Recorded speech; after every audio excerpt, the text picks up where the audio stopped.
자, 이번 시간에는 전산 세무 2급 이론, 우리 부가가치세법에 대해서요. 여섯 번째 파트예요. 매입세액 공제, 그 다음에 납부세액 계산이라는 파트인데, 일단은 이 매입세액에 대해서 또 여러분들이 이런 세무 2급 시험을 준비하실 때, 이 매입 파트가 상당히 중요한 부분이란 말이죠. 그래서 회계 1급에서 배우지 않은 용어들을 갖다가 이번 시간에 설명 한번 쭉 해볼 테니까 같이 한번 정리를 해보도록 하자고요. 자, 지금 보시는 것처럼 지금 제가 화면 캡처를 해가지고 부가가치세 그 실기 그 프로그램의 화면을 이렇게 좀 여기다 붙여놨어요. 지난 그 매출 과세 표준하고 매출세 계산할 때도 요거 보여드린 이유가 여러분들이 부가가치세 신고서 요거 작성하는 게 시험 문제라고 말씀을 드렸단 말이죠. 그래서 이 항목에 뭐가 들어가는지 눈여겨서 잘 봐두셔야지 그걸 작성을 할 때 실수를 하지 않겠다는 얘기예요. 자, 보시게 되면 여기 매입세액이라고 되어 있고 여기 매입과 관련된 그 신고서에는 여기 세금계산서 수취분이라고 나와 있는 거 보이시죠? 여기 세금계산서 수취분 여기 매입이 일반 매입이라고 되어 있어요. 여러분이 여기 일반 매입에는 매입과 관련된 세금계산서는 다 여기 짓게 된다고 보시면 돼요. 여러분이 그 매매주 전표 입력해서 51번 그 과세, 그다음에 52번 영세율 세금계산서, 그다음에 54번 불공 처리한 거, 55번 수입세금계산서 이런 것들 있죠. 그 부가세 유형을 갖다가 입력한 그 금액의 합계액들이 다 여기 집계가 된단 말이죠. 그런데 그들 그 매입세금 계산서 받은 것 중에서요. 여기 고정자산 매입이라고 해가지고 회계 처리할 때 그 세금 매입세금 계산서인데 그 고정자산의 회계 처리 코드 번호 있었죠. 200번대 거를 입력하게 되면은 그 세금 계산서 중에서 고정자산 매입한 거는 여기에 다 표시가 되더란 말이에요. 그래서 매입세금계산서 입력하라고 문제를 주어지게 되면 일단 세금계산서는 일반 매입에 다 들어가는데 그 중에서 고정자산 코드 번호를 친 것들은 여기 고정자산 매입에 집계가 된다. 이렇게 구분을 해 놓으시란 얘기죠. 자, 그 다음에 여기 예정신고 누락분은 그 프로그램 화면에서 오른쪽에 예정신고에서 누락된 그 자료들 입력하게 되면 여기 집계가 돼요. 그 다음에 매입자 발행 세금계산서는 지난 시간에 설명해 드렸죠. 시험 문제 용도로는 출제되지를 않으니까 매입자 발행 세금계산서가 여기 들어가는 거구나 정도만 아시면 돼요. 자, 그 다음에 그 밖에 공제 매입세액이라 는데 우리가 지금 그 세금계산서를 받아서 매입세 공제받은 거는 여기 표시된다고 그랬었잖아요. 그럼 그 밖에 공제 매입세액은 여기 뭐가 들어가는데요? 여기 보시게 되면 여기 그 밖에 공제 매입세액에 대한 건 여기 신용카드, 그다음에 현금 영수증 그 금액을 입력하게 되면 여기 집계가 돼요. 그 편은 그 오른쪽에 나와 있게 되는데 여기는 합계 금액만 이쪽으로 반영된단 말이죠. 자, 그다음에 이 그 밖에 공제 매입세액 중에서 여러분요 세무 2급에서 아주 중요하게 다뤄야 될 게 바로 요거예요. 회계 1급에서도 간단하게 설명을 해드렸었는데 얘를 갖다가 그냥 우리 부속서류를 작성해야 되거든요. 그래서 의제 매입세액에 대한 부속서류 작성하는 거 설명해 드릴 거고요. 그것도 마찬가지로 의제 매입세액이 없는데 매입세액이 있다고 계산해 가지고 공제 준 것도 여기 그 밖에 공제 매입세액에 들어가는 것들이란 얘기예요. 그다음에 아직은 안 배웠지만 재활용, 회전, 매입세액도 있고요. 그다음에 면세사업용 감가상각자산 뭐 이런 것들도 우리가 배우게 될 거란 얘기예요. 재고자산 매입세액 이거는 시험 문제 출제 거의 안 되더라고요. 자, 그래서 여러분들한테 이 그밖에 공제 매입세액이 여기 부가가치세 부속서류 작성하는 게 중요한 문제라서 여기 매입 여기 나올 때 이 파트가 여러분 세무 2급에서 중요한 파트가 될 거예요. 그다음에 못지않게 여기 공제받지 못할 매입세 얘는 반대로 이제 공제를 안 해준대요. 그래서 여러분들이 매입 매출 전표에다가 입력하실 때 여기 54번 불공 처리한 금액들 있죠. 불공 처리한 것들이 여기 집계가 돼요. 그런데 이 공제받지 못할 매입세에게는 이 불공 처리된 것뿐만이 아니라 세 가지 종류가 더 있어요. 그냥 그것도 제가 이따 수업을 진행하면서 설명을 해 드릴 것인데 공통 매입세액이라는 게 있거든요. 공통 매입세액 대한 게 세 가지가 있는데요. 이것도 세무 2급에서 중요한 파트이기 때문에 주로 제일 중요한 파트가 이거예요. 공제받지 못할 매입세 계산하는 거. 그래서 이것도 이따가 같이 한번 공부해 보도록 하겠습니다. 그래서 그 금액들이 어떻게 반영되는지 하나하나 잘 봐두실 필요가 있다는 얘기죠. 자, 이렇게 설명을 해드렸고요. 여기 매입세액에 대한 거. 자, 세금계산서라는 게 있잖아요. 세금계산서를 받으면, 매입세금계산서를 받으면 매입세액을 공제해준다는 건 알고 있는데, 그 매입세액을 공제해주는 이유가 사업자가 자기 사업에 사용하기 위해서 매입했을 때 공제해주는 거예요. 근데 지난번에 우리가 배웠을 때 불공하는 거 뭐 있었어요? 그 사업과 무관한 세금계산서 받으면 불공 처리했죠. 그럼 매입세액을 공제 안 해준다는 뜻이었었잖아요. 그죠? 그래서 매입세액을 공제해 주는 것은 첫째, 자기 사업에 사용한다고 했을 때 공제해 주는 거예요. 근데 사업과 무관한 것이라면 매입세금 계산서를 받더라도 신용카드 매출전표를 쓰더라도 그다음에 현금 영수증을 쓰더라도 그 매입세액을 공제해 주지 않는다는 얘기예요. 그다음에 매입세액을 공제받기 위해서는 세금 계산서를 수취해야 된다. 세금 계산서 수취한 것에 대해서만 매입세액 공제를 해줘요. 물론 거기에는 아까 좀 전에 얘기했던 거 신용카드 매출전표, 현금 영수증도 있죠. 그걸로 해도 매입세액 공제를 해주긴 하지만은 원칙적으로는 세금 계산서 수취한 거에 대해서 또 자기 사업에 사용하는 것들에 대해서 매입세액을 공제해 주는 것이다. 그런 다음에 요 세금 계산서 받은 것들 있죠. 부가가치세 신고할 때 매입처별 세금 계산서 합계표도 제출을 해 주어야 됩니다. 이렇게 얘기를 하는 거예요.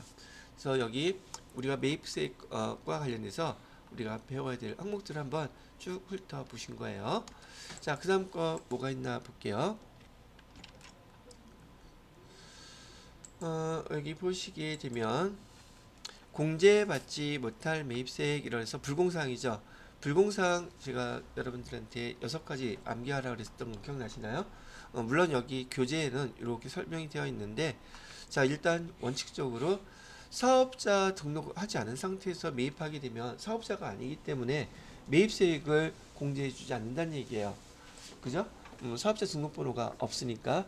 근데 여러분들 회계 1급 그 입력하실 때 세금계산서 그 주민등록번호로도 발급된 거 해본 적 있으시죠? 그럼 그 주민등록번호를 입력했지 사업자 등록번호가 아니잖아요. 근데 세금계산서를 갖다가 발급받을 때 그 주민등록번호로 발급받아도 인정을 해줘요. 근데 그거는 그 사람이 사업자라는 뜻이잖아요. 근데 이런 경우 있단 말이죠. 사업자 등록을 갖다 신청을 했는데 아직 안 나온 경우. 그런 경우라면 주민등록번호라도 받아 놓게 되면 그 사람이 그 사업자인지 아닌지 확인하는 건 어렵지 않잖아요. 그래서 주민등록번호도 인정을 해줍니다. 자, 그래서 사업자 등록 전에 저기 매입세액에 대해서는 공제를 안 해줍니다. 불공상, 여기 불공이죠.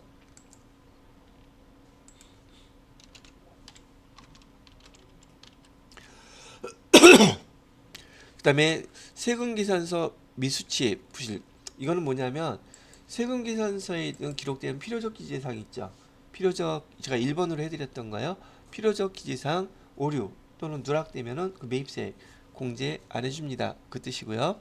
그다음에 매입처별 세금계산서 합계표 제출하지 않았거나 오류 누락돼 있으면 걔도 마찬가지로 매입세 공제 안 해줍니다. 그다음에 사업과 직접 관련이 없는 매입세. 제가 요거 사업 무관이라고 쓴 거죠. 그거예요. 그다음에 개별 소비세 과세 대상 승용차 구입. 이거 우리가 했던 거 1000cc 있죠. 1000cc 얘가 원래 정식 명칭이에요. 근데 프로그램에는 비영업용 이렇게 나와 있죠. 그 굳이 안 바꿨던 것 같아요. 자, 그래서 우리는 기억할 때 1000cc 이상 되는 것들은 거의 처음에 취득할 때 또는 임차 또는 유지할 때 발생하는 모든 매입세 다 공제해주지 않습니다. 그 차와 관련된 것들은요. 그다음에 접대비 관련, 연세 관련, 토지 관련 이렇게 연결해서 총 지금 여기 몇 가지가 써 있나? 8가지 정도 써 있는데 6가지만 잘 구분해서 암기해 놓으시면 도움이 될 거라고 말씀해 드렸죠. 자격시험 문제뿐만이 아니라 실무에서도 이거 잘 파악해서 기록을 입력을 하셔야지 돼요. 자, 공제받지 못할 매입세액은 이제 이렇게 첫 번째 암기해놓은 걸로 되어 있는데, 자, 두 번째 여기서 이제 여기는 세무 이국과 관련된 내용이에요. 공통 매입세액 안분 계산이라고 되어 있는데, 공통 매입세액 안분 계산과 공통 매입세액 정산 두 가지가 있어요. 자, 그럼 공통 매입세액이라는 말이 무슨 뜻인지부터 한번 설명을 해드려 볼게요. 우리 편하게 건물을 하나 샀다고 가정할게요. 건물. 이 건물을 샀는데 여기 공급가액은 100만 원이고요. 그 다음에 세액은 얼마겠어요? 10만 원이겠죠. 왜 까똑까똑 올까?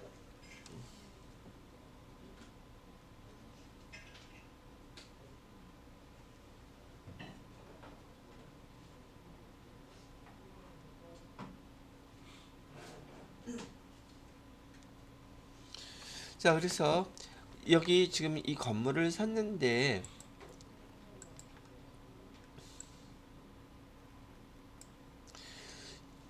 지금 이 건물 안에서 과세 사업도 하고요. 과세 사업도 하고 면세 사업도 같이 하고 있더란 얘기예요. 건물 안에서. 그러면 우리가 만약에 건물을 샀는데 면세 업종에서 건물을 샀으면 매입세 공제 해주나요? 안 해주나요? 여기 면세 관련하게 되면 건물을 샀는데 여기 매입세액 있잖아요. 공제해줘야 안 해줘요? 아, 그렇게 하니까 어려워요? 병원에서 건물 샀어. 그럼 매입세 공제해줘야 안 해줘요? 왜 그래? 면세사업과 관련돼서 매입세금 계산서 받으면 불공처리하기로 여기서 지금 배웠잖아요. 근데 저번에 뭐지? 그 뭐 건물 사면 안 해? 잠깐만요. 뭐 주된 맞아 재화 맞아 그거요. 그거랑 그것도 틀렸어. 자, 이렇게 기억해 두세요. 병원에서 건물 사잖아요. 그럼 건물은 과세 품목이니까 당연히 세금 계산서를 발행해서 받았겠죠. 매입세금 계산서. 거기 그 매입세 공제 안 해준단 말이에요. 다 건물에다가 포함시켜야 돼요. 그 부가가치세까지. 이해가 됐어요? 그러면 병원에서 병원 자체가 지금 면세 사업이잖아요. 그럼 병원에서 사는 물건이 하나가 있어요, 두 개가 있어요. 일반 회사들처럼 거기 모든 물품들을 다 살 거 아니겠어요. 그럼 거기 병원에 여러분이 회계 담당자라고 가정했을 때 거기 병원에서 사는 많은 물건들은 다 과세 품목이란 말이에요. 의료기기도 그렇고, 그죠? 갑자기 의료기기가 과세 품목인가? 그건 모르겠다. 여하튼간에 거기 거실에다 그러네. 거기 뭐라 그러죠? 로비에다가 TV 놓으려고 TV 샀어. 그럼 TV 사갖고 왔을 때 이게 면세사업자도 사업자니까 그 물건을 판 TV를 판 그 사업자는 세금계산서 발급을 해서 보냈겠죠. 그 매입세 공제해줘요? 안 해줘요? 안 해줘. 안 해줘요. 왜?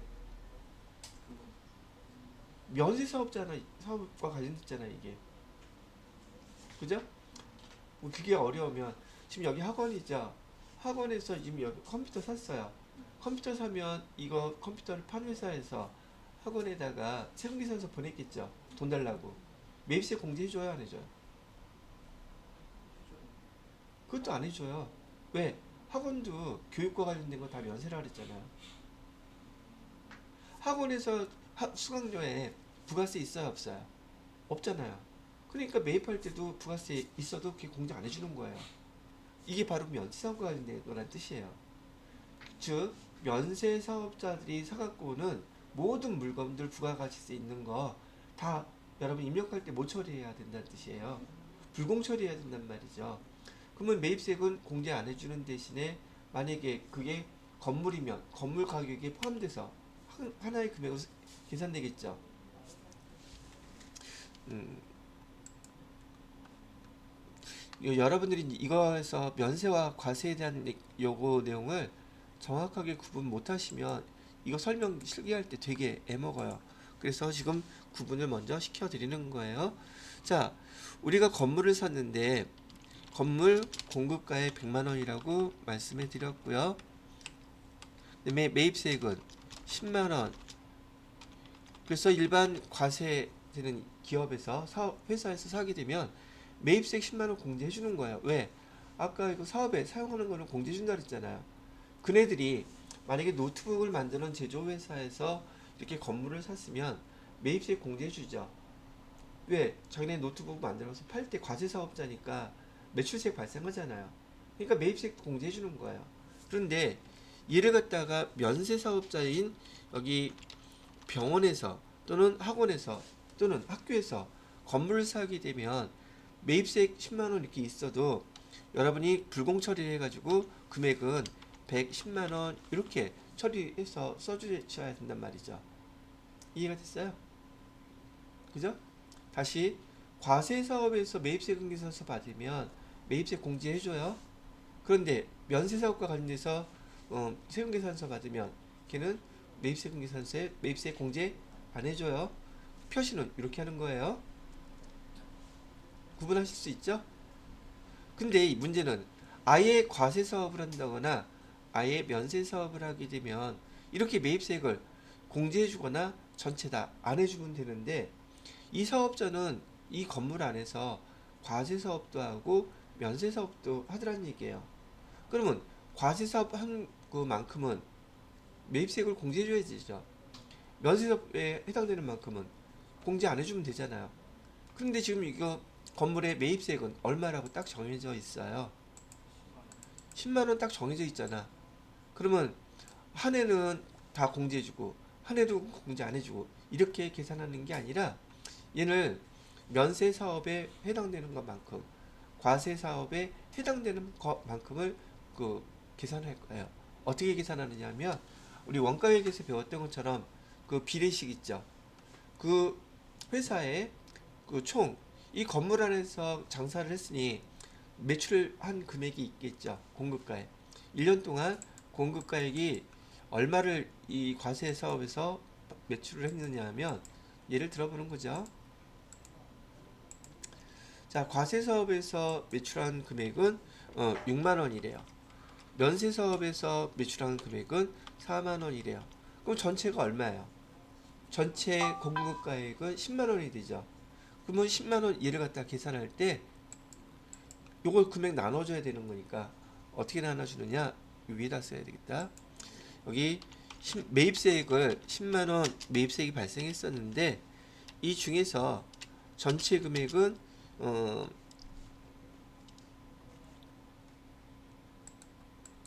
여기 그 공급가액 매출한 금액의 공급가액이니까 10만 원 분의 과세 사업에 해당되는 것은 얼마라고 되어 있다? 6만 원이라고 이렇게 계산을 하게 되면 60%잖아요. 그럼 60%인 여기 매입세 얼마? 금액이 또 해필이면 똑같이 나왔네. 과세에 해당되는 매입세액 중에서 이거 안 보이겠다. 이 6만 원만큼은 뭐 매입세액으로 공제해 줘야 되겠죠. 오케이? 그러면 밑에 4만 원에 대해서는 매입세 공제 안 해주면 되겠죠. 여기 10만 원을 갖다가 지금 여기 건물 살 때 세금 계산서 10만 원짜리 받았다면서요. 매입세. 그럼 10만 원을 다 공제 주는 게 아니라 10만 원 다 공제 안 해주는 게 아니라 얼마는 공제해주고 여기에서 6만 원만큼은 공제해주고 4만 원만큼은 공제 안 해준다. 이렇게 계산을 하는 게 합리적이지 않아요? 그죠? 이걸 배우는 거예요. 그래서 여기 보시게 되면 공통매입세액이라고 되어 있죠. 공통매입세액은 전제 조건이 반드시 사업할 때 과세사업도 하는 사업자이고요. 그다음에 또 뭐도 한다? 면세 사업도 같이 겸용. 이걸 갖다 뭐라고 줄여서 쓰냐면 겸용이라는 용어로 써요. 겸용은 경영을 하는데 두 개를 동시에 과세 사업도 하는 사업자이고 면세 사업도 하는 사업자일 때 이 겸용을 한다. 이 조건이 들어가 있어야지만이 요거 계산을 하게끔 된다는 얘기죠. 자, 그래서 공통매입세액이라는 거, 공통이라는 게 무슨 뜻이다?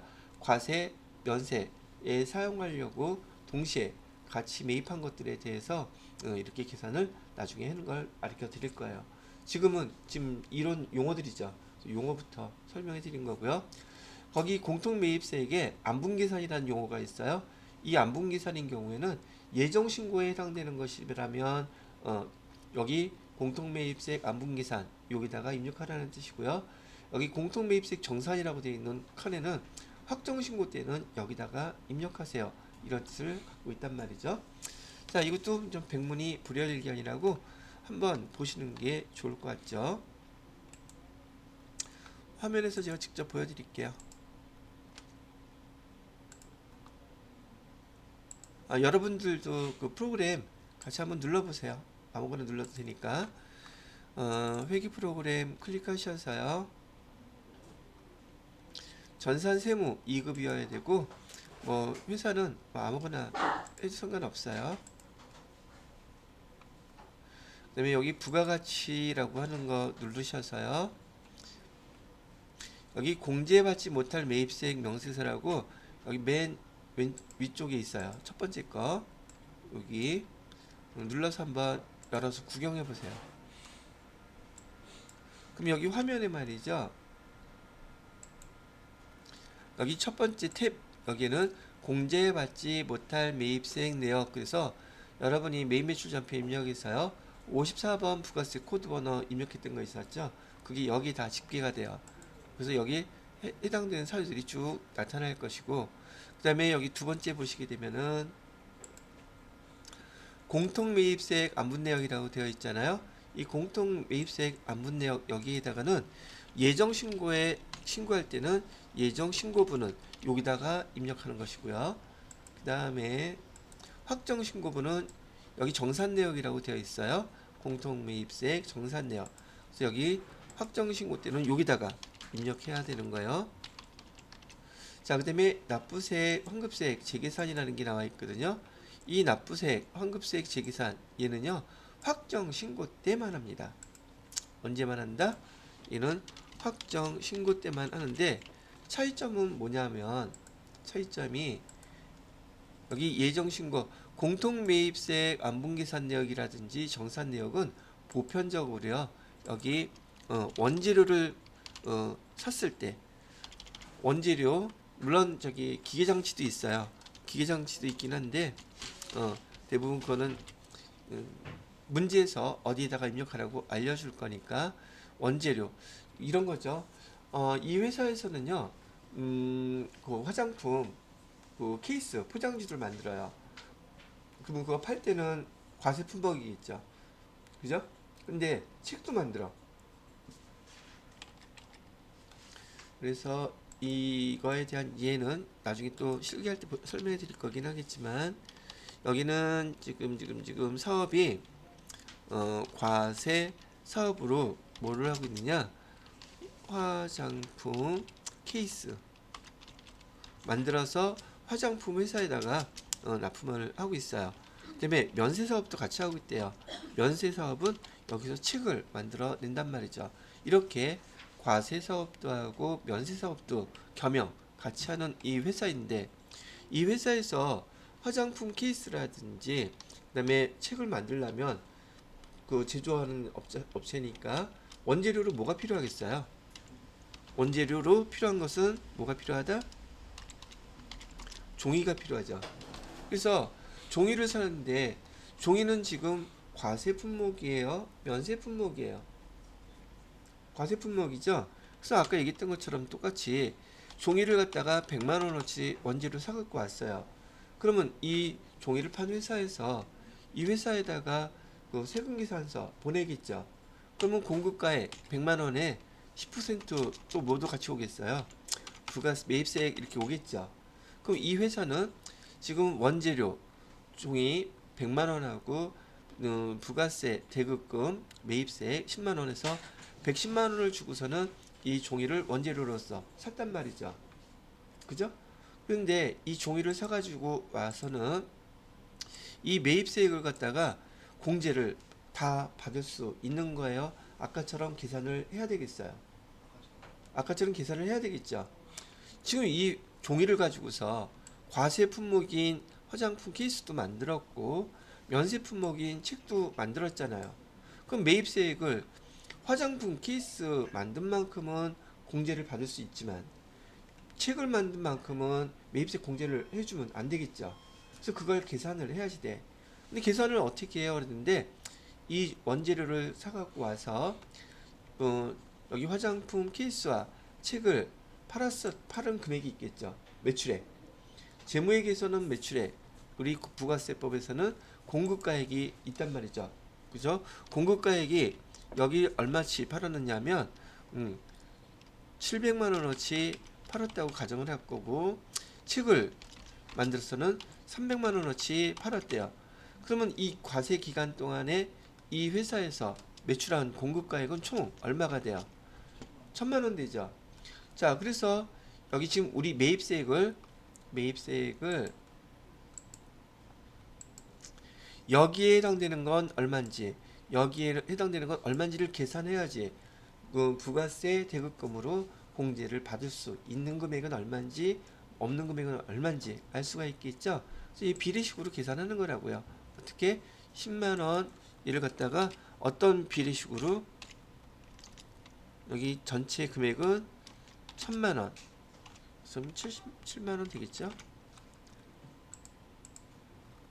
1000만 원 분의 공급가액에 대한 거니까요. 그다음에 공제받을 수 있는 금액은 과세에서 판매한 것은 700만 원이라고 하니까 10만 원 곱하기 1000만 원 분의 700만 원 이렇게 하게 되면 7만 원은 공제받을 수 있겠죠. 매입세액으로서. 그래요? 안 그래요? 그런 다음에 여기 면세는 어떻게 계산하면 돼요? 똑같이 얘도 비례식이잖아. 그럼 여기는 3만 원 나오겠지. 그죠? 그래서 똑같이 1000만 원 분의 여기는 얼마 하면 돼요? 300만 원, 면세권은 300만 원 팔았다 그랬잖아요. 300만 원. 이렇게 하면 얘는 지금 과세 품목에서 팔았으니 부가세 대급금으로서 얘는 공제 받을 수 있는 금액이 되겠죠. 이거는 공제해줘 안 해줘요? 그래서 공제받지 못할 불공사항이 되는 거예요. 이해됐어? 자, 10분 쉬었다가 회계 처리하는 걸로 다시 한번 설명을 해드려 보도록 할게요.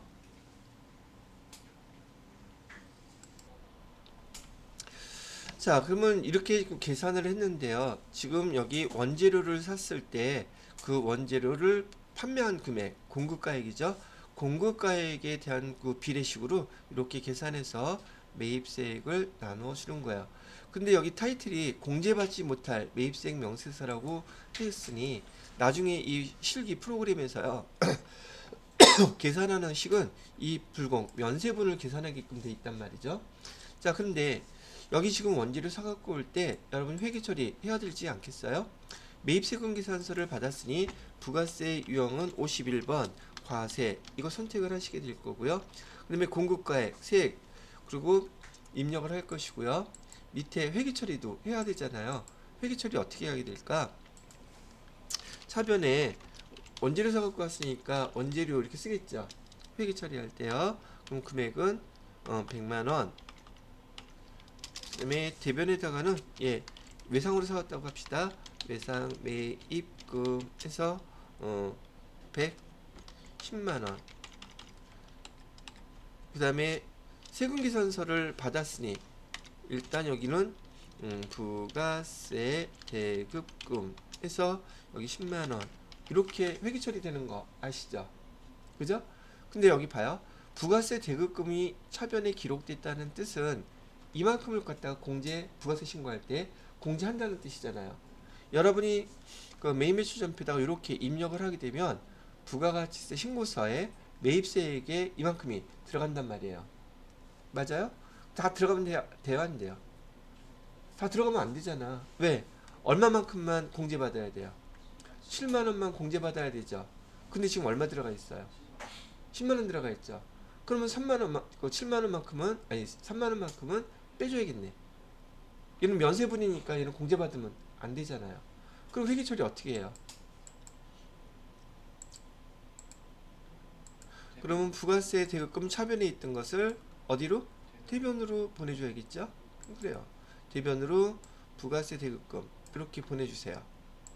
여기다 쓸게요. 대변으로 부가세 대급금 얼마나 빼준다? 3만원은 이렇게 빼줘야겠죠. 처음에는 뭐라고 써요?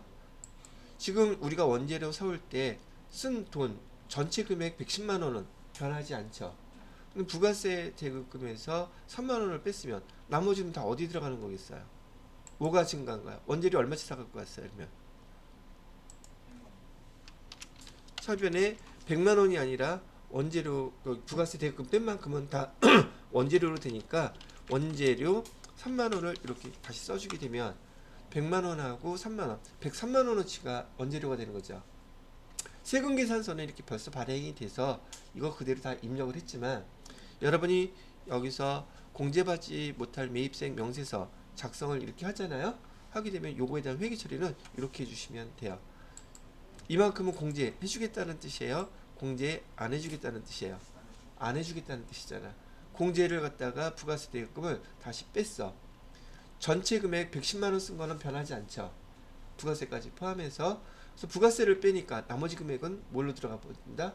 원재료 사갖고 온 걸로 포함이 되는 거다. 이런 얘기를 하는 거예요. 이해가 되셨습니까? 자, 그래서 이렇게 한번 정리를 해놨고요. 그래서 이렇게 원재료라든지 기계장치도 마찬가지예요. 기계장치를 샀는데 이 기계로 화장품 케이스도 만들고 책도 만들어요. 이런 경우 있겠죠? 그럼 그 기계장치 샀을 때도 매입세액은 있었을 거 아니에요. 그죠? 똑같은 방법이에요. 근데 얘를 예정신고 때 샀으면 여기에다가 안 내역에다가 확정신고 때 샀으면 여기에다가 정산 내역에다가 입력해주면 된다는 얘기예요. 실기할 때 한번 같이 보도록 하겠습니다. 자, 그 다음에 여기 납부세액 환급세액 재계산이라고 되어 있는데요. 바로 이 납부세액 환급세액 재계산은 어떤 경우에 하느냐 하면은 건물, 구축물 이런 거 샀을 때 여기 감가율 제가 지난 시간에 몇 퍼센트라 그랬었죠? 5%. 응. 그 다음에 나머지 기타 감가 상가 자산을 사면은 얘는 몇 퍼센트? 25%. 자, 얘는 건물 같은 경우 예를 들게 되면 건물을 샀을 때 아까 예를 들었던 것처럼 저기 뭐죠? 매입세액 있죠. 건물을 샀을 때 매입세액이 발생했는데 이 건물은 지금 그 건물 안에서 지금 과세사업, 면세사업을 계속하게 된다 그러면 건물 감가상각 기간이 몇 개였었어요? 건물 20개였었죠. 그죠? 10년 동안 계산을 한다는 얘기예요. 오케이? 그래서 건물, 구축물에 대해서는 또는 기타 감가상각 자산에 대해서는 여기 납부세, 환급세 재계산에서 확정신고 때마다 계산해서 요거 신고해 줘야 돼요. 근데 어떤 경우에는 저기 면세 그것도 이게 되겠네. 여기는요 과세 하고 면세 사업을 같이 한다 그랬잖아요. 겸용한다 그랬으니까 그 물건을 파는데 여기 공통매입세에 대한 거는 얘는 그냥 그 기획 거의 끝나는 것들이에요. 원재료 같은 거는 사용하고 끝나버리는데 얘는 지금 계속 사용하잖아요. 그죠? 그래서 과세 면세 사업에 대해서 공급가의 비율이 계속 변해요. 어떤 기수에는 면세 품목이 더 많이 팔려서 면세 금액이 올라가는 경우도 있고 어떤 경우에는 면세 비율이 떨어지는 경우도 있겠죠. 그죠? 그 면세 비율이 올라간다, 면세 비율이 떨어진다. 자, 요것도 잘 한번 들어보세요. 면세 비율이 증가했어요.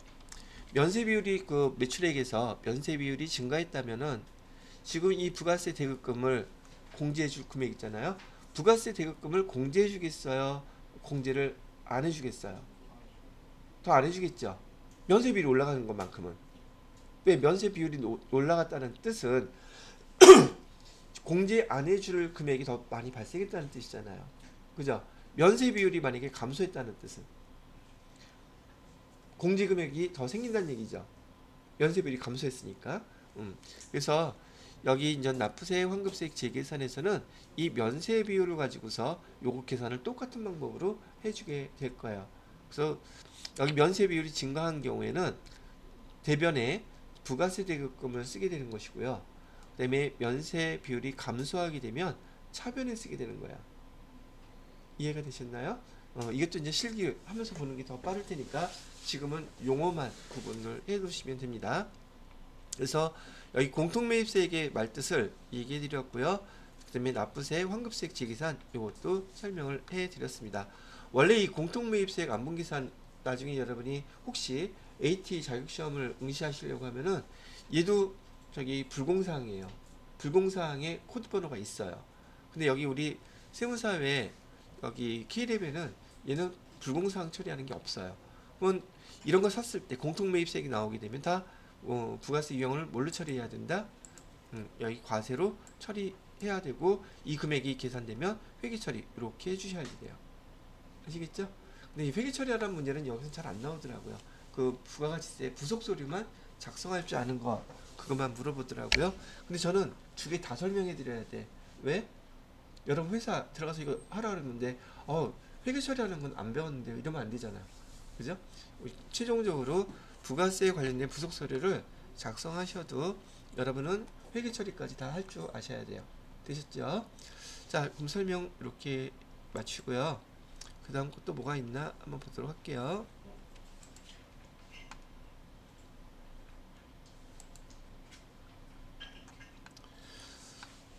자, 그래서 공통매입세액이 된 거, 안분계산, 정산, 그 다음에 납부세액, 환급세액, 재계산 용어까지는 한번 쭉 훑어보셨어요. 자, 기타 매입세액이라고 되어 있는데 기타 매입세액 회계 1급에서 우리 신용카드 매출 전표 아까 그 설명을 다 해드렸었죠. 넘어가도 되겠다.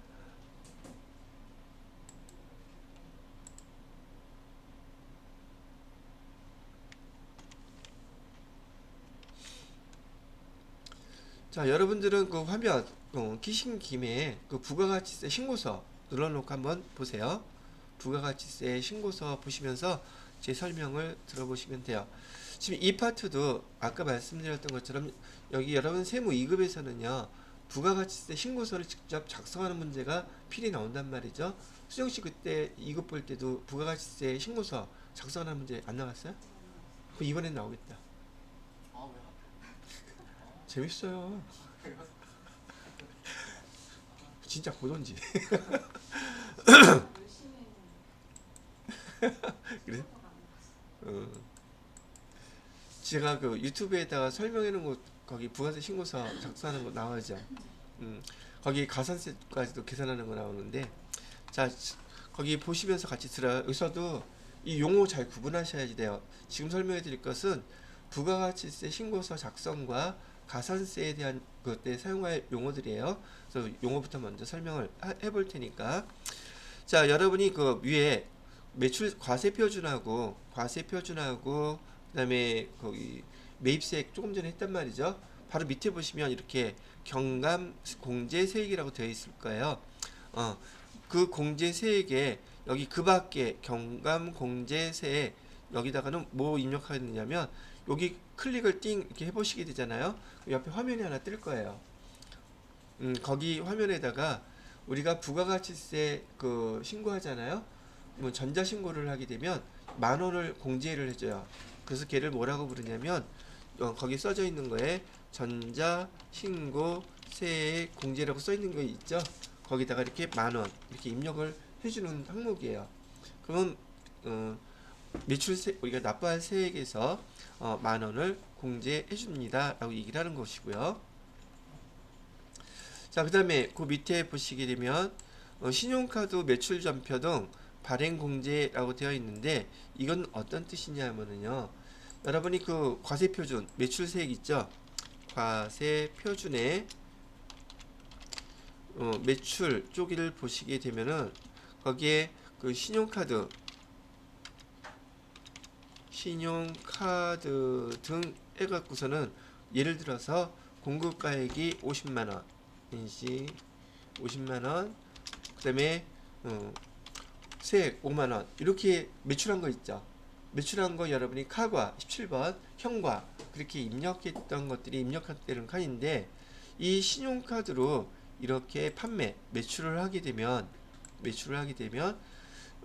그 금액만큼은 국세청에 자료가 바로 연결해서 통보가 된다 그랬었잖아요.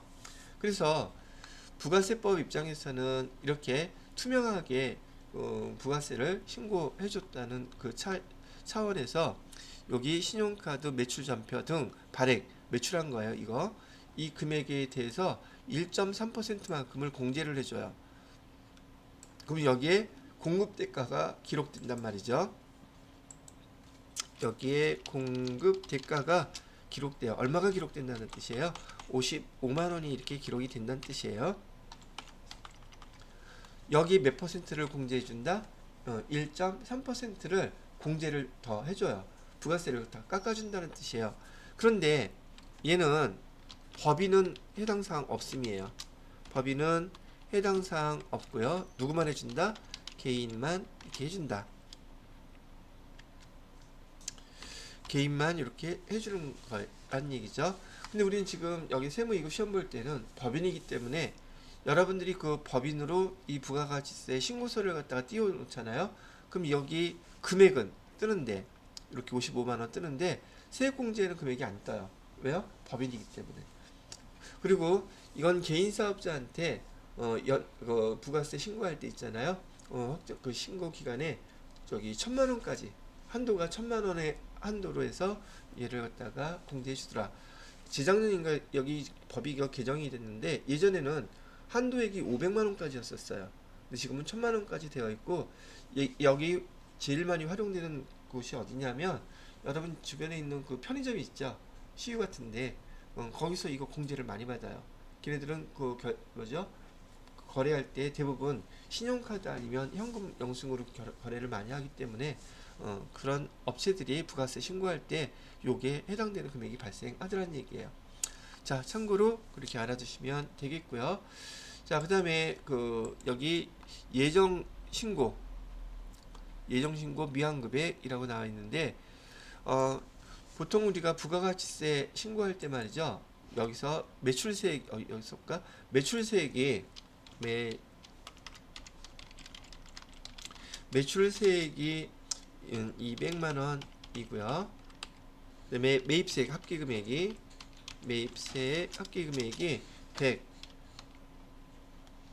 150만 원 이렇게 얘기했다면 50만 원은 납부해야 되겠죠.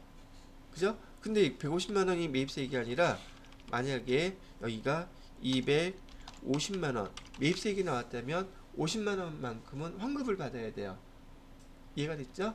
그 환급 받는데 이 환급은 나중에 설명하겠지만 얘도 이 환급금은 환급 신청은요 확정 신고 때만 가능해요. 언제만?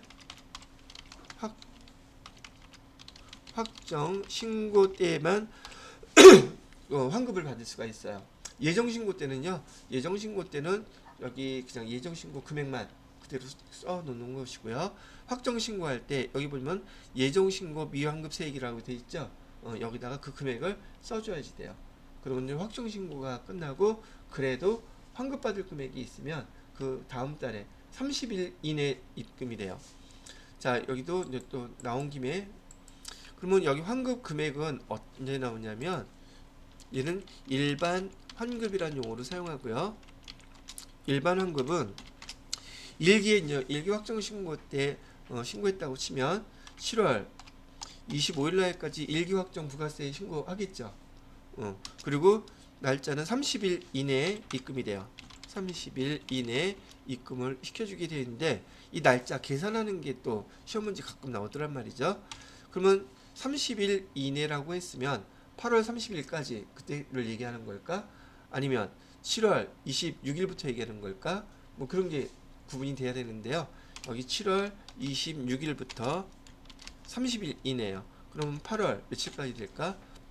30일 더하게 되면 8월 20 며칠 되겠죠? 8월 24일이나 5일 정도 아마 될 거예요. 25일 정도라고 치고 하여튼 이렇게 계산하는 거예요. 언제부터 계산한다? 30일 이내라고 얘기하는 것은 부가가치세 신고 납부 끝나고 그 다음날부터 하루가 계산이 되는 거예요. 이해가 되셨죠? 그렇게 하고 자, 그 다음에 여기 일반 환급이 나온 거 있다면 여기 조기 환급이라는 말도 있어요. 조기 환급. 조기 환급이라는 말은 우리가 그 신규로 사업을 갖다가 론칭 새로 사업을 시작했다거나 신규 사업 또는 시설을 갖다가 확장을 했을 때 시설을 확장해서 돈이 많이 들어갔어. 우리가 만약에 매장 하나 내려고 하면 처음에 매출이 있겠어요? 매입부터 있겠어요? 매입이 있겠죠? 이런 매장 하나 저기 프랜차이즈 같은 거 오픈하려고 그러면 물건 사갖고 와야 되고 인테리어 해야 되고 집기 비품 다 갖다 놓고 그래야 되겠잖아요. 그러면 난 사업자니까 세금 계산서 받은 게 많겠죠. 그럼 거기에 매입세액 있잖아. 우리 지난번에 부가세 배울 때 사업자는 매입세액 돌려받는다 그랬죠. 지금 환급받 얘기 나왔잖아요. 그거를 갖다가 부가가치세 신고 기간이 아니더라도 발생했을 때 내가 먼저 좀 부가세 대급금 돈 부가세 엄청 많이 썼는데 사업 지금 처음 하느냐고 그 부가세만큼 빨리 먼저 미리 환급 좀 해주세요. 신청하는 게 바로 조기 환급이에요. 날짜는 나중에 알려 드리겠고요. 얘는 15일 이내에 입금이 돼요. 15일 이내 환급이 되더라. 그래서 일반 환급과 조기 환급이 있다. 뭐 이 정도까지만 용어만 기억해 두시면 될 것 같아요. 되셨죠? 자, 그 다음에 등등 우리가 이제 부가세에 관련돼서 어떤 경우에 여기 가산세를 납부하게 되는데 가산세의 대표적인 게 세금계산서를 제때 발급을 해주지 않았거나 또는 아예 발급을 해주지 않았을 때 예를 갖다 우리는 미발급 또는 지연발급 이런 용어를 써요. 오케이? 그 다음에 그렇게 되게 되면 지금 부가세 납부할 때 금액이 차이가 생기겠죠. 그죠? 그거에 대해서 가산세를 내야지 돼요. 지금부터는 이 가산세 계산할 때 사용되는 용어들을 갖다가 지금 설명을 해드리려고 한다는 얘기죠. 자, 여기 하나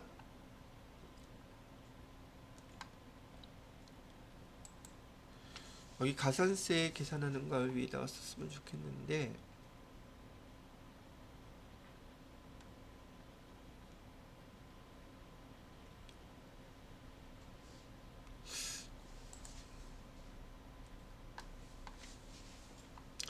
자, 샘플로 가산세 계산하는 거 하나만 딱 먼저 설명을 해드릴게요. 얘도 실기할 때 자세히 할 거긴 한데요. 그 내용만 먼저 반영을 해야 될 것 같아서 자, 우리가 제품을 판매하고 매출 세금계산서를 갖다가 하나 발행을 했어요. 오케이. 자, 근데 얘는 언제 이루어졌었냐면 5월 25일 날 공급가액 1000만원 그다음에 매출세액 100만원. 그런데 5월 25일 날 얘를 갖다가 지금 저기 5월 25일 날 할까? 날짜 틀렸어. 날짜를 좀 바꿔야겠다.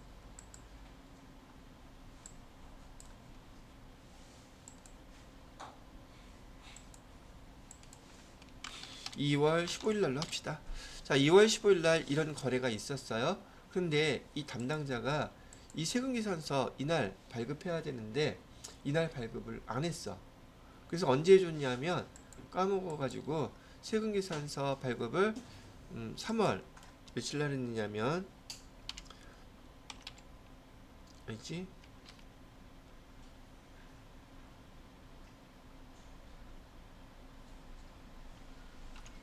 4월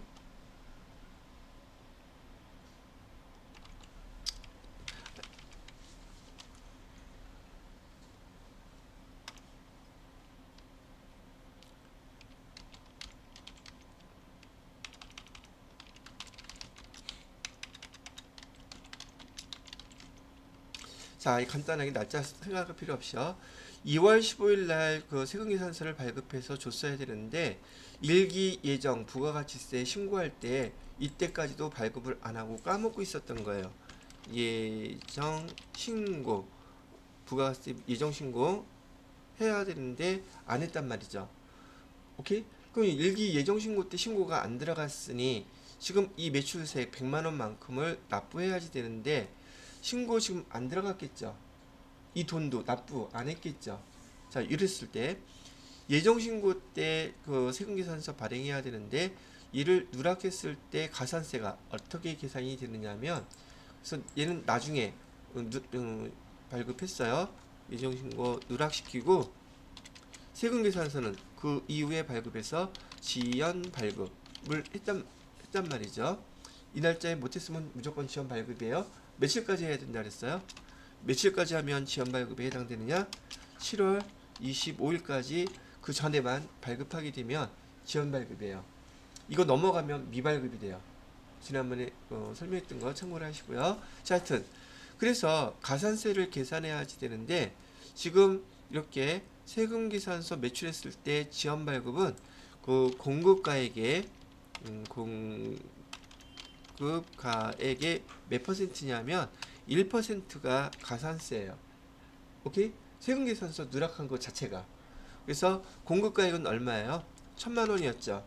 1,000만 원에 곱하기 1% 하게 되면 가산세 얼마나 계산이 돼요?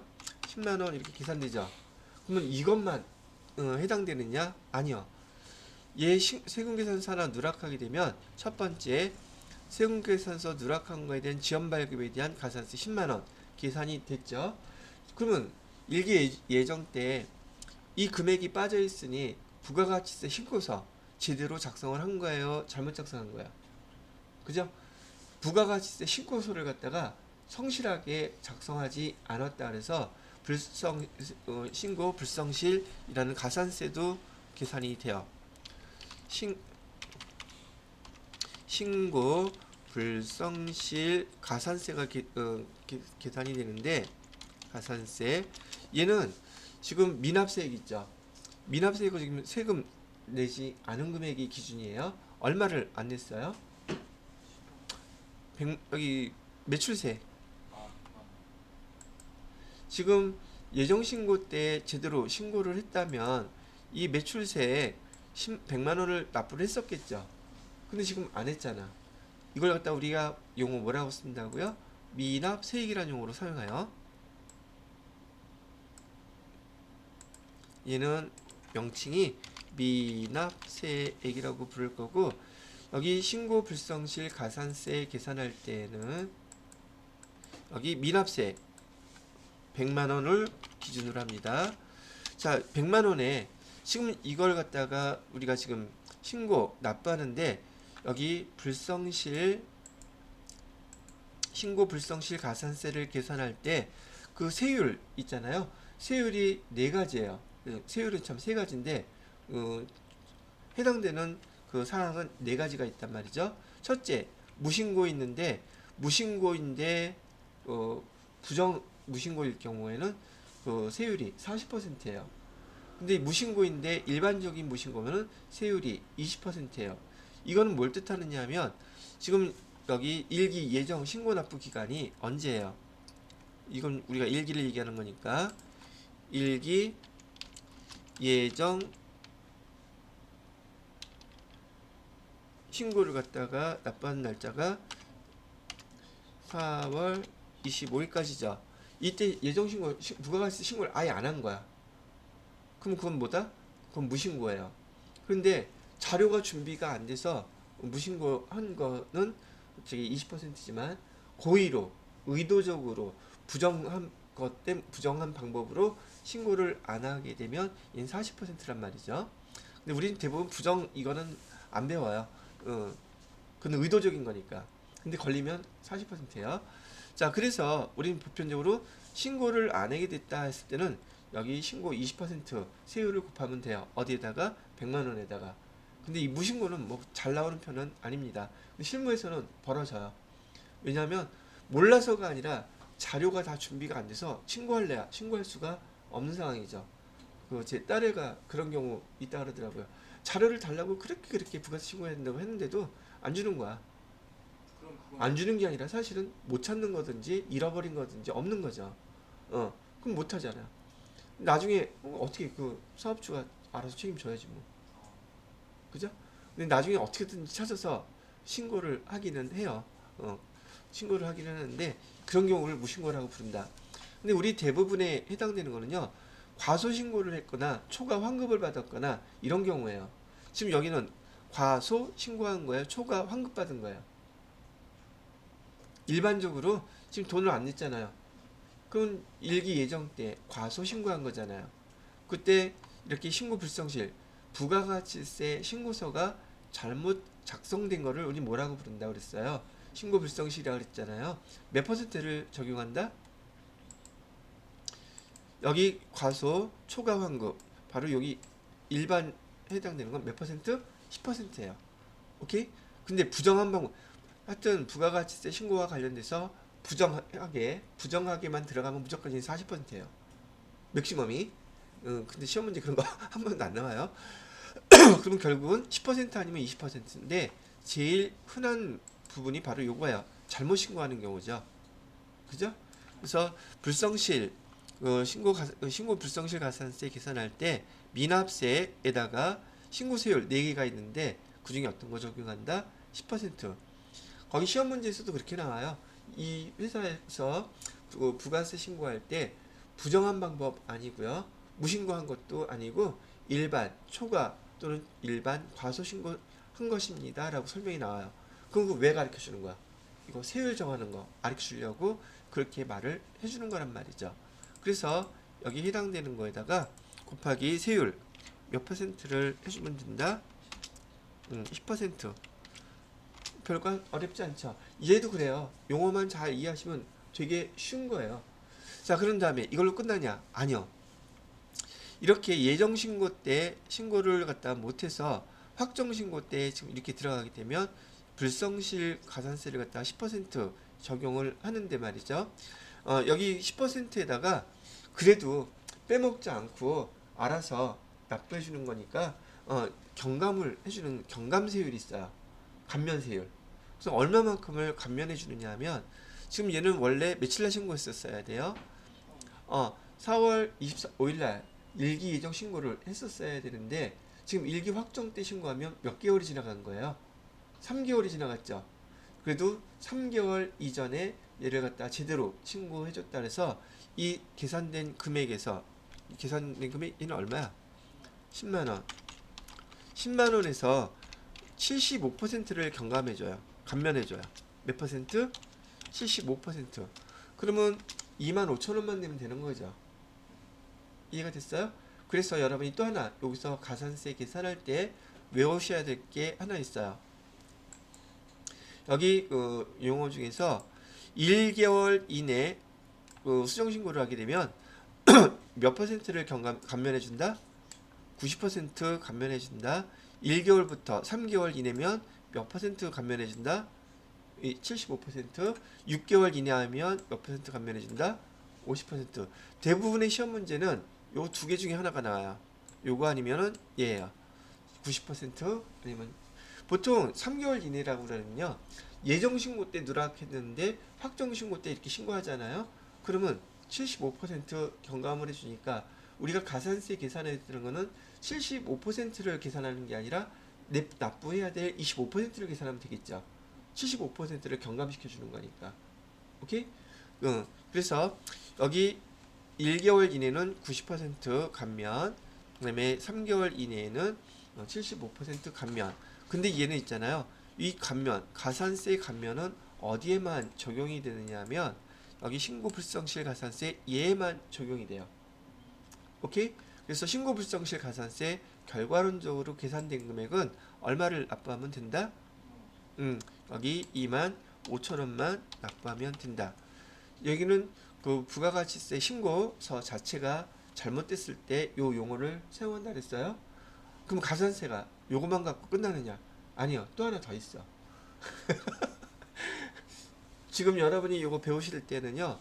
매출세금계산서 하나 누락한 거 요 얘만 정확하게 기억하고 계시면 그 다음에 파생되는 것들은 되게 수월해요. 요게 제일 또 많이 벌어지는 일이기도 하고요. 자, 이번엔 뭘 계산하냐면 여기 보세요. 지금 예정신고 때 매출세 국세청에다가 100만 원을 납부해야 되는데 납부했어요? 안 했어요? 납부 안 했잖아. 이자 계산해. 이자 받아야 되잖아. 그것도 가산세예요. 아니, 그러니까 제대로 하라는 얘기지. 빨아먹는 게 아니라. 자, 그래서 얘를 뭐라고 하면 지연 납부 가산세라고 불러요. 지연 납부 가산세라고 부르는데 얘도 대상 금액이 여기 미납세액이에요. 미납세액 아까 얼마나 있었어요? 똑같이 100만 원이죠. 100만 원에다가 곱하기 하루치 이자를 계산합니다. 하루치 이자는 하루치 이자는요 만분의 2.2예요. 지금 여기는 지금 제가 2.5라고 써놨는데 이번에 세법 개정되면서 이거 또 내려갔어요. 그래서 2.2로 바뀌었습니다. 좀 많은 어떻게 해서 나왔어요? 그냥 하루치 이자 계산하는 식이에요. 2.2 10만분의 22 이렇게 해도 괜찮아요. 자, 그러면 얘는 뭘 계산하는 거다? 하루치 이자. 세법에서 적용하는 하루치 이자율을 계산할 때 만분의 2.2 이렇게 하라고 가르쳐 준 거예요. 뭐 0.022인가 이렇게 나올 거야 아마, 그죠? 하여튼 0.00인가 퍼센테이지가 이렇게 되는데, 그리고 지금 얘는 며칠 만에 납부하는 거예요? 4월 25일 날 납부해야 되는데 7월 25일이 되면 얼추 91일 정도 나와요. 그거 계산하는 거는 여러분이 날짜를 입력하면 날짜가 계산이 자동으로 되기 때문에 그냥 편의상 91일이라고 한번 해볼게요. 91일치의 미납세액을 계산합니다. 그러면 요 계산대로 해보세요. 그러면 하루치 이자가 220원이에요. 그죠? 하루치 이자는 220원 나올 거고 곱하기 며칠? 91일 해주면 얼마 나와요? 2만 20원? 이렇게? 자, 세금계산서 공급가액으로요 1000만원, 매출세액으로 100만원 요거 하나 누락했더니 가산세 계산되는 금액이 얼마가 나왔어요? 여기 아까 10만원 있었죠. 그 다음에 여기 신고 불성실 가산세에서 25,000원 나왔었죠. 그 다음에 지연 납부 가산세에서 2만 20원 나왔죠. 요게 가산세예요. 근데 이게 금액이 커지면 더 커지겠죠. 그래도 공급가액 얼마짜리? 1000만원짜리 누락하게 되면 얼추 한 15만원 정도 나오겠구나, 가산세로. 이렇게 계산을 할 수 있다는 얘기예요. 되셨어요? 자, 그래서 신고불성실 세금계산서를 누락하게 되면 기본적으로 부가가치세 신고서가 잘못 작성되기 때문에 걔를 갖다 우리는 신고불성실 가산세 계산 대상이 된다. 그 용어 하나 알려주시고요. 그다음에 해당당 계산 방법 세율 기억해 두셔야 된다는 얘기이기도 하고요. 여기 지연납부 가산세 미납세액에다가 하루치 이자 만분의 2.2 이걸로 해주시고요. 그 다음에 미납일수 곱해주면 돼요. 아까 말씀드렸던 것처럼 세금계산서를 지연 발급하면 공급가액의 1%는 가산세다. 그 다음에 세금계산서 미발급하면 공급가액의 2%가 가산세다. 그 다음에 영세율. 저기 지난 시간에 우리 영세율 배울 때 말이에요. 영세율에서 영세율은 매출세액도 매입세액도 다 없다 그랬죠. 다 없으니까 부가가치세 신고납부할 금액은 없어요. 그런데 뭘 제출해야 된다? 영세율 관련된 서류들은 제출해야 된다 했었잖아요. 관련 서류들. 그 관련 서류들 제출하지 않으면은 공급가액의 0.5%가 가산세예요. 그래서 영세율 사업자들도 영세율과 관련된 부속 서류 제출해야 되는 거 있는데 안 하면 그 영세율과 관련된 그 공급가액의 0.5%가 가산세다. 그래서 여러분이 여기 있는 항목들만 내용들만 잘 이해를 해 놓으시면 실제로 우리가 부가가치세 거기 실기 파트 나갈 때 제가 설명해 드리는데 좀 더 빨리 알아들으실 수 있다는 얘기죠. 자, 그 다음에 용 하나 마지막으로 더 얘기해 드리고 다음 파트를 보도록 하겠습니다. 여기 수정신고라는 말 있죠. 우리가 기본적으로요 예정신고하고 확정신고 용어 다 써볼게요. 여기다가 부가가치세 신고서는요 예정신고 있고요. 그 다음에 확정신고 있어요. 예정신고 때 누락하게 되면 확정신고 때 신고하면 됩니다. 오케이? 그런데 만약에 확정신고 때 누락했으면 어떻게 해야 돼요? 확정 신고 때 누락하게 되면 수정 신고하는 거예요. 오케이? 됐습니까? 근데 여기 보시게 되면 기한 후 신고라는 용어가 나와 있죠. 그러면 기한 후 신고는 뭐예요? 기한 후 신고는 조금 전에 얘기했던 것처럼 신고 기간까지 신고 못했을 때, 즉 확정 신고를 안 했을 때, 확정 신고를 안 했을 때는 그 날짜가 지난 다음에 신고하는 거 있죠. 그걸 우리 뭐라고 부르냐면 기한 후 신고라고 불러요. 기한이 지났는데 그 기한 지난 다음에 신고한다 그래서 기한 후 신고예요. 수정 신고는 확정 신고가 되어 있는 걸 수정하는 거예요. 이해가 되셨죠? 근데 확정 신고 때 신고를 못했으면 수정 신고를 한다, 기한 후 신고를 한다. 아니 기한 후 신고라니까. 다시 확정 신고했어. 근데 이게 틀렸어. 그러면 수정해야 되겠죠. 그때는 수정 신고예요. 근데 확정 신고 때 신고를 아예 못했어. 그러면 걔는 기한 후 신고라는 용어로 쓴단 말이죠. 요 용어도 구분 못하시는 분도 꽤 많아요. 그래서 여러분들한테는 요 용어 의미도 알라고 설명을 해드린 거죠. 거의 그래요. 준비되면 하겠죠. 일부러 늦게 하려고 하지는 않겠죠. 그러면 여러분들이 만약에 이 담당을 하고 있다면 수정 신고를 하는 게 나을까? 기한 후 신고하는 게 나을까? 수정 신고하는 게 낫겠죠? 그럼 확정 신고를 대략 큰 금액만 다 집어넣고 그냥 일단 신고하는 거예요. 준비가 자료가 안 돼 있다면. 오케이? 그런 다음에 수정 신고하면 돼요. 그럼 보통 그 자료 하는데 한 달 이내는 다 하거든요. 거기 가산세 몇 퍼센트를 또 경감받아요? 수정 신고는 90% 경감받는단 말이죠. 어쨌든 내긴 내야 되는 거니까. 그럼 내야지. 안 내는 사람도 있어요. 배째라 그러고. 나도 진짜 배째야 그거. 자, 그래서 요 내용들 이렇게까지 한번 정리를 해드린 것으로 넘어가도록 하겠습니다. 그래도 처음 듣는 거라서 좀 약간 생소하고 낯서는 건인지는 모르겠지만 실기 연습하시게 되면 많이 할 거기 때문에 많이 익숙해지실 거예요. 근데 얘는 잘 복습해 놓으시면 좋을 것 같네요. 그래서 기한 후 신고. 근데 기한 후 신고하면은 뭐가 더 작아요? 경감세율이 훨씬 더 작죠? 그래서 뭘 하는 게 좋겠다? 확정 신고를 갖다가 대충이라도 해놓고 수정 신고를 하는 게 낫다는 건 실무적인 입장이니까 참고해 두시면 좋을 것 같아요. 자, 됐습니다.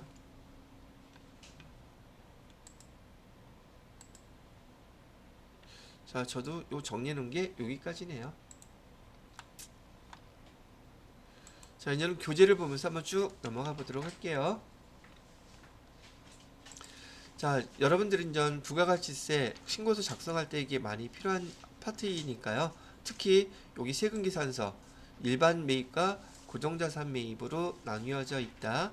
그 다음에 그 밖에 공제 매입세에 대한 거 요 항목들 요 하나하나 부속서리 다 배우실 거고요. 그 다음에 공제받지 못할 매입세 거기 별도로 차감이 돼서 표시가 되더라. 자, 세금계산서 수취분 매입세액이라고 되어 있는데 지금 제가 아까 설명해드렸던 그 내용들이에요. 자기 사업을 위해서 사용된 거 매입세 공제해주겠다. 그 다음에 세금계산서 반드시 받아야 된다. 그 다음에 매입세금계산서 합계표 매입세금계산서 합계표 제출해야 된다. 이렇게 얘기하는 것이고요. 기타 공제 매입세 기타 공제 매입세에게는 신용카드, 현금 영수증, 그 다음에 의제 매입세 매입세액으로서 공제해주는 항목들을 설명하고 있어요. 이것도 일단은 그냥 읽어만 보시면 일단 되겠습니다. 그 다음에 의제 매입세액도 아마 회계 1급 때 제가 설명해 드렸던 거 기억나시죠? 자, 우선 면세 품목을 사갖고 와서 과세 품목으로 만들어 팔게 되면 매입세액이 전혀 없지만 그 금액을 계산해서 의제 매입세액 계산된 만큼을 공제해 주겠다고 하는 것이 의제 매입세 공제라고 얘기를 해드리는 거예요. 그래서 여러분들한테 이 의제 매입세 공제에 대한 거 한번 설명한 적이 있는데 여기 잠깐만요. 매입세액이 뭔지만 기억나서. 자, 봐요. 의제 매입세액이라는 거는 지금 여기 보시는 것처럼 면세 품목을 사갖고 와서 과세 품목으로 판매할 때 그때 발생하는 게 의제 매입세액이고, 의제란 말은 그렇게 보겠다 간주란 말 뜻하고 뜻은 같아요. 그렇게 보겠다는 뜻인데, 간주는 매출세액 납부하라는 뜻이고, 의제는 매입세액이 있는 것으로 보아서 공제해주겠다, 이런 말 뜻을 갖고 있어요. 그래서 면세 품목을 사갖고 와서 과세 품목으로 매출을 한다고 그랬는데, 그 예를 갖다가 우리가 치킨, 후라이드 치킨 있잖아요. 그 장사하시는 분을 한번 생각해 보면 돼요. 이분은 그 치킨을, 후라이드 치킨을 판매하기 위해서 생닭을 사갖고 오겠죠. 근데 생닭은 면세 품목이에요. 축산업에 관련된 거니까. 그러면 여기 5,000원이라고 했을 때 생닭을 사갖고 왔으니 이 사장님한테 뭐를 발급을 해주겠어요? 계산서를 갖다 보내겠죠. 근데 계산서에는 매입세액이 있어요? 없어요. 없단 말이에요.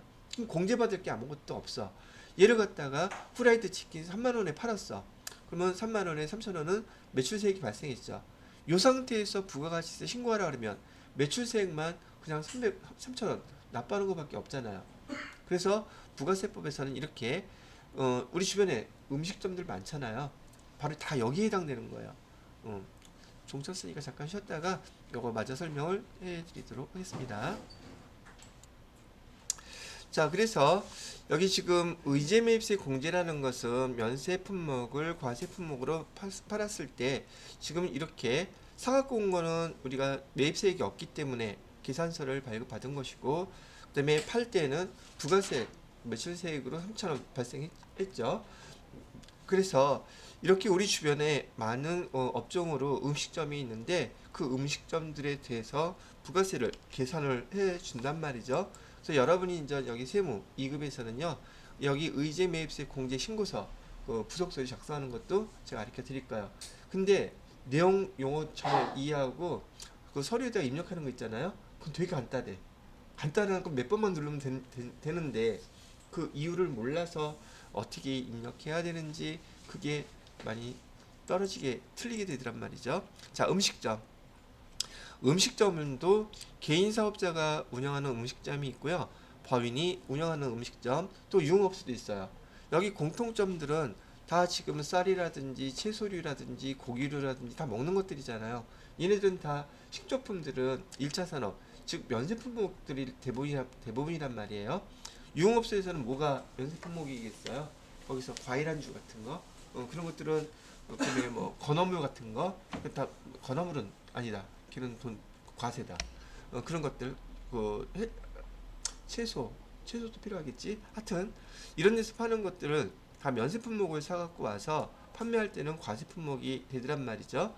자, 법인보다는 개인이 훨씬 더 많고 영세한 곳들이 많다 보니까 이렇게 매입세액을 계산했을 때 몇 퍼센트까지 공제해 주겠다 그랬냐면 108분의 8만큼을 공제해 주는 게 원칙이에요. 일반이에요. 그런데 한시적으로 2억 원 이하인 지난 직전 연도에 매출액이 2억 이하인 개인 사업자들은 109분의 9까지 공제해 주겠다고 얘기를 하고 있어요. 그다음에 법인은요. 법인은 106분의 6만큼. 그다음에 유흥업소는 102분의 2만큼. 안 해주면 뭐하니까 그래도 공제는 해주겠다 이렇게 얘기를 하는 거죠. 근데 제조업체는요? 제조업체는 여기 104분의 4만큼. 그런데 지금 우리 회사가 우리 시험 볼 때 세무 2급에서는요. 전제 조건이 우리 회사는 제조업이면서 법인이고 주식회사다. 이렇게 지금 전제 조건을 깔아놨단 말이에요. 그렇기 때문에 여러분이 이제 부가세 부속서류 작성하는 거 하실 때 실무에서 입력할 때 제조업 여기에 대해서 시험 문제가 나와요. 오케이? 이건 음식점은 이론에서 물어볼 때 이 정도 물어보는 것이고요. 그다음에 제조업인데 일반 기업들 여긴 중소기업이에요. 대상이 어디 기업? 중소기업이 대상이고, 그다음에 일반 기업들도 면세 품목을 사다가 과세 품목으로 만들어서 파는 곳들이 있단 말이죠. 거기는 얼마만큼을 공제해주겠다. 102분의 2만큼 공제해주겠다. 이렇게 구분을 해주시면 의제 매입세액에 대한 공제 설명을 대체 한번 이렇게 해놓은 거죠. 얘도 마찬가지로요. 실기할 때 그때 또 한 번 더 설명을 해드리도록 할게요. 자, 이렇게 설명을 해드렸고요.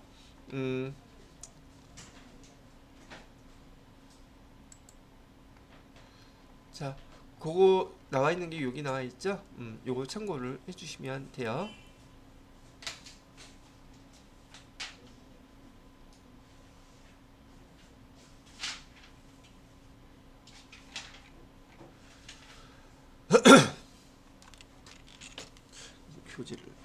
이게 또 개정 개정된 게 있을 수 있어서 보면서 해야 되겠죠.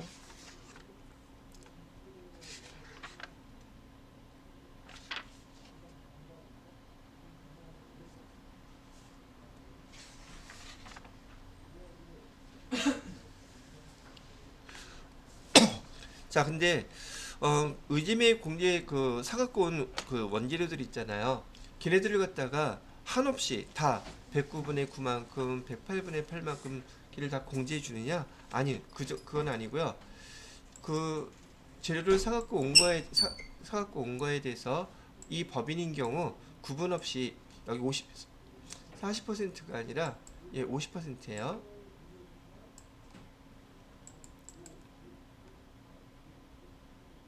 즉 과세 표준의 50% 한도 내에서만 공제를 해주겠다고 얘기하는 겁니다.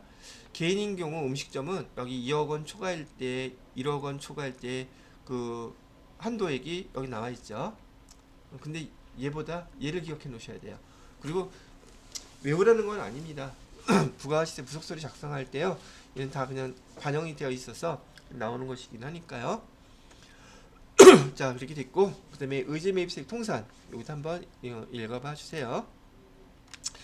자, 여기 재활용 폐자원에 대한 매입세액이라고 나와 있는데, 얘도 마찬가지로 재활용 그 다음에 폐자원이라고 얘기하면 조금 전에 의제매입세액하고 같은 의미예요.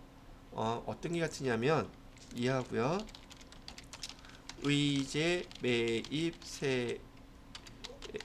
공제 이거하고 같은 의미인데, 우리는 의제매입세 공제 같은 경우에는 우리 지금 음식점에서 면세 품목 사다가 과세 품목으로 파는 거하고 똑같이 이 재활용 폐자원이 면세 품목이에요.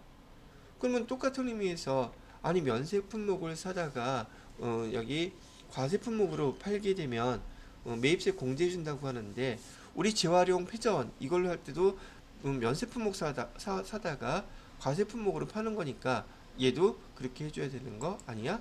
그래서 업종만 다를 뿐이지 의미는 같더란 말이죠. 그래서 재활용 폐자원이 면세 품목이고 판매할 때 의제매입세 공제처럼 재활용 폐자원도 여기 계산하는 방식이 똑같아요. 그래서 이렇게 계산을 합니다라고 얘기하는 거고요. 여기 재활용 폐자원은요 얼마만큼 공제해 주냐면 103분의 3만큼 공제를 해준대요. 그 다음에 중고자동차는 110분의 10만큼 10%다 해준다는 얘기예요. 거기 원래 이 중고자동차도 109분의 9 이렇게 그 퍼센테이지가 적었었는데, 지금 국가에서 세법에서 추구하는 거는 중고차를 많이 활성화시키겠다는 뜻이죠. 그래서 110분의 10만큼을 공제해 주겠다고 얘기를 하고 있습니다. 재활용 폐자원에 해당되는 건 두 가지예요. 재활용 폐자원과 중고자동차 두 가지 업종에 대해서 얘기를 하고 있는 것이랍니다. 자, 그렇게 됐고요. 그다음에 면세사업용 감가상각 자산의 과세사업 전환. 요것도 이거 그냥 넘어가셔도 될 것 같아요. 읽어만 보고 넘어가세요. 요새 실기할 때 다시 얘기해 드리는 것이고요.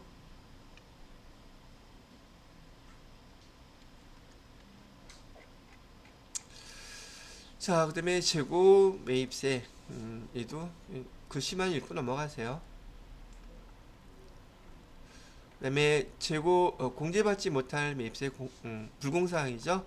불공사항 아까 제가 정리해드렸던 거니까 얘도 한번 천천히 읽으면서 복습하시기 바랍니다.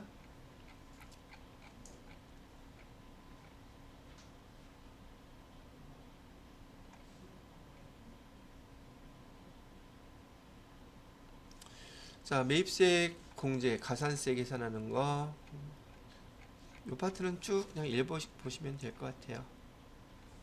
그 다음에 여기 아까 설명해 드렸던 공통 매입세액 안분계산 얘도 읽어보시고요.